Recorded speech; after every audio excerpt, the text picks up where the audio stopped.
As we have completed with the step 8, defining the load combination, now we start with the assigning part. So basically in assigning, there are three parts: assigning shell loads, assigning frame loads, and assigning the restraints. So basically, we will start with the assigning the shell loads with the live load and the floor finish and ceiling plaster load.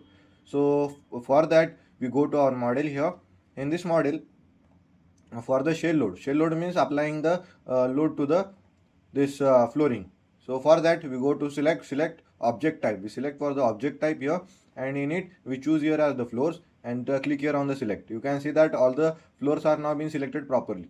After that we go to this assign. In assign we go to this for the assigning the shell property means the floor property. We have to go for the shell loads. In it we have to go for this uniform, and then after a window will open of the shell load assignment uniform. Here the load pattern name we will be choosing here as the live load, as the dead load is taken by the software itself. Okay, in the load pattern name live load is taken. Here we, as per our code, we know that the load is 2 kN per meter square, and it is many times I have told you how it came. Once again I will show that it is present on this IS 875 part 2 page 11. Okay, I have taken the screenshot of it. And for the residential building, the all the rooms and the kitchen dwelling houses, okay, all the rooms and the kitchen, we take it as the 2 kilonewton per meter square as the UDL format. We are currently dealing here in the UDL format. Okay, okay.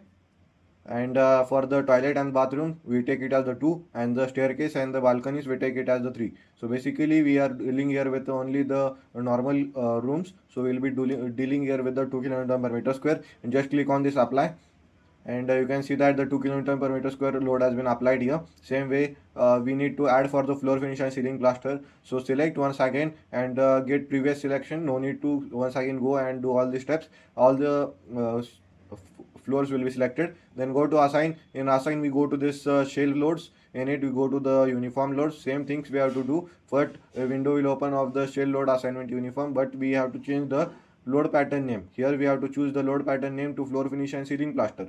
And as you know that as the rule of thumb, the floor finish and ceiling plaster load values comes under 1 and 2 kN per meter square, right? But we take an average of it and put the value as the 1.5 kN per meter square. Okay, and here choose the direction as the gravity, because the floor finish and ceiling plaster load is acting downward. Okay, so here in the option choose here as the replace existing load, or you can choose here as the add existing load. And just click on apply and just click on OK. When you right click on it, you can see that it has highlighted the first floor. Here you can see that the first floor has been highlighted. Here we can see that the slab information is seen here. When you go to this loads, you can see that the load patterns are being seen. Floor finish and ceiling plaster, where you can see that 1.5 kilonewton per meter square load has been applied here. And uniform load, that is the live load, that is the 2 kilonewton per meter square, has also been applied here. You can see that all the detail of the slab, that its unique name, what's the level, it is the F9 means the floor number is that F9 slab is present here, and it is present on the first floor. You can see that its section properties are the slab 125 mm two-way. And in the geometry you can see that its area is present here, its centroid, that x y, what's the distance from it. Okay, its perimeter is given here. The all these details are being provided here. Just click on OK, and you can see that the floor finish, the live load and the floor finish and ceiling plaster load have been applied to whole building, right? Whole floors of this building, right? Now we'll deal with the next format, that is the frame loads. So we have completed here with the shell loads. Now assigning the frame loads. For assigning the frame loads, we have to, these frame loads are being applied on these beams, that is the wall loads, which because of this wall loads are being applied on the beam, because the wall are present on this beam only, no? So as per the IS code we will be dealing over it. So we will go to this our model here. In it we go for this select. We have to choose the beams over which the load will be applied. Okay, all load will be applied. Just go to this object type, and in it we have to choose the beams. Just click on these beams, and you can see that all the beams are now being selected. But we don't want this terrace level, because at the terrace level only the parapet wall are being present. How to deselect it? Go to this terrace level. In the plan view, go to above to the terrace level. Here go to select. Here click on this deselect. Okay, then after in the stories option, go to the stories. In it, just select by the stories. Here we have to choose the terrace level and just click here on the deselect, and you can see in this 3D view that it has been deselected the beams on the terrace level. Okay, now after that, what to do, we have to apply the loading. So how to apply the loading? So go to this assign, then we have to go to these frame loads. Okay, for as this is the beam and the column are the frames. Okay, so beam, we are applying the load on the beam, so we have to choose here as the frame loads. Go to this distributed, just click on it, a window will open of the frame load assignment distributed. Okay, in the load pattern name, we have to choose here as the wall load. Okay, here in the load pattern name, we have to choose for the wall load, and here the load type and the direction, here we have to choose as the forces, and the direction of the load application, here we have to choose as the gravity. Okay, because it is acting downward. And here the option replace existing load. Here in the uniform load, we have to deal here with this uniform load. Just choose this here, and as per now, you know that the formula for the uniform load, that is for the wall load, that is the density of this brick wall into thickness of the brick wall into height of the brick wall. Okay, I will once again show you what's the formula for that. Density of the brick wall into thickness of the brick wall into height of the brick wall, that we get the wall load, that is 20 into 0.23. Here the thickness of the wall, we have taken the size of the beam as the 200 cross 300 mm. We can't increase the wall height. The wall thickness can't be greater than the thickness of the beam. Okay, so basically our thickness of the beam is that 200 cross 300 means 200 mm. So we can't proceed here with the 230. Here we have to choose as the 0.2 means the 200 mm. And either here the height of the brick wall means what is the depth of the beam. The depth of the beam is 300 mm, so we will be taking here as the, and the floor to floor height is 3 meter. 3 meter minus 0.3, that is 300 mm, that we get here the 2.7 value. 20 into 0.2 into here we will be getting the value as the 0.2 into 2.7, we get the value here as the we can directly choose here, put the values here and get the option.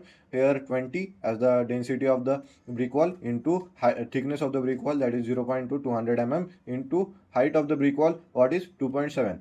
Okay, just click on enter and you get the value as the 10.8. Okay, then after just click on this apply and click on OK. You can see that all the loading has been seen perfectly here. Okay, you can see that the loading has been seen perfectly here in the UDL format. Now the one step that is remaining is the applying the parapet wall to this terrace level. How to apply it? Just select this part. Okay, after selection of this part, you can see that the inner part of this is been selected, or you can directly go to this select one story format, go to this select. In it we choose here as the stories. In this stories we have to choose the terrace level. Just click on terrace level, and in it we have to just select this beam and the column. First of all, we select object type. In it we choose here as the columns, select, and here we choose as the floors, select, and click on this close, and just right click here and just choose here as the hide selected object.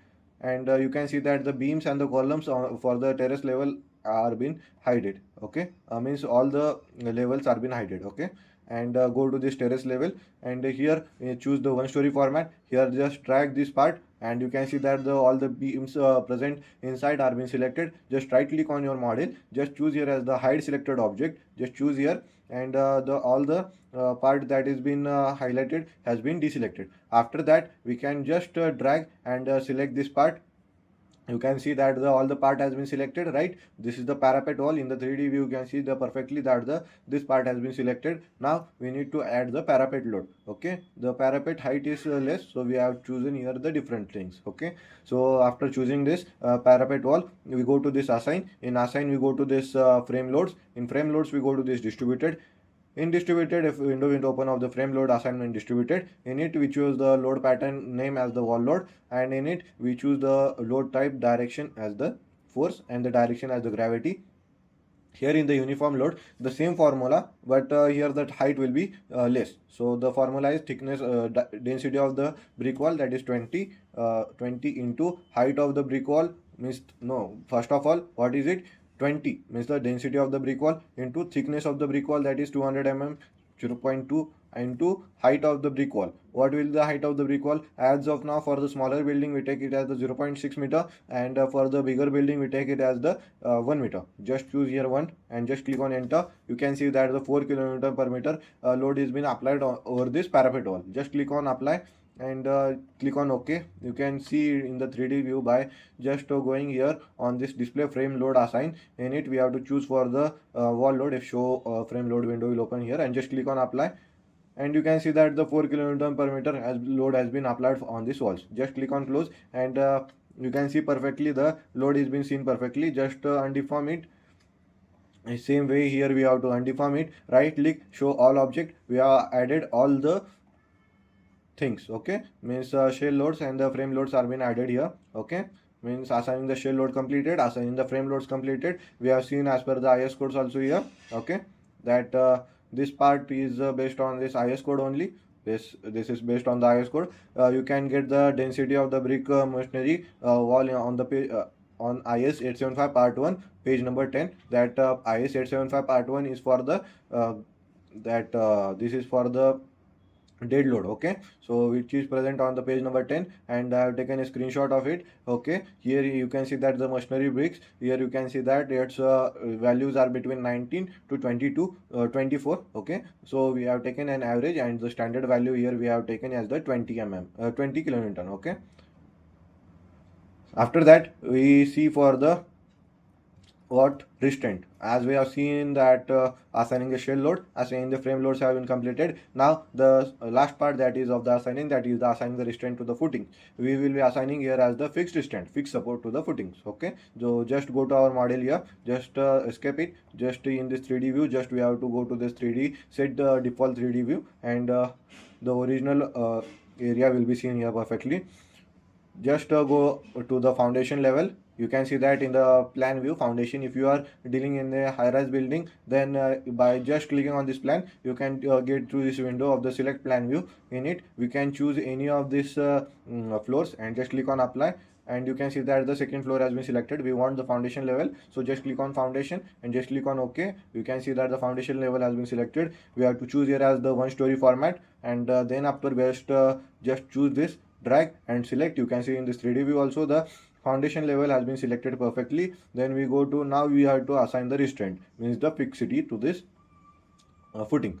So how to apply this fixity? Just go to this assign. In assign we go to this joint. In this joint we go to this restraints. Just click on it. Then after a window will open of the joint assignment restraint. Okay, in it there are basically restraint in the global direction, translation into XYZ, and the rotation about XYZ. There are the two formats. In the fast restraint there are basically 4 formats of the restraints, means the supports. That is the fixed support, this is the fixed support, this is the hinge support, this is the roller support, and this is the free support. Okay, as for the free, all the translation in the XYZ and the rotation about XYZ are been free, means they can move here and there. In the roller, the translation with the Z is fixed. Okay, then after you can see for the hinged, the translation XYZ are been fixed, and it can be rotated about XYZ. Okay, and for the fast restraint with the fixed support, you can see that all the translation XYZ and the rotation about XYZ are been fixed. Just choose this fixed support in the fast restraint and just click on apply, and just click on OK to see whether the fast restraint has been applied or not. There you can see that it will be in the form of the 2 triangle, one in this direction, and it will be another will be in the perpendicular direction. And to see it in more detail, just right click on this 3D view, and you can see that the for this foundation level particularly, you can see the restraint UX, UI, UZ, and the rotation about XYZ are been fixed. Just click on OK. To see in the plan view, just right click on this, and you can see the same values are being seen perfectly. Just click on OK, and just move above and just choose here as the 3D view. And as of now we have completed with the modeling, assigning. Okay, so we'll be move further with the control S till now, and then after we will be moving further for the analysis part. Okay, till now we have completed with the 11 steps. Now the remaining are the analysis and the designing step. Okay, we will see it in the next video.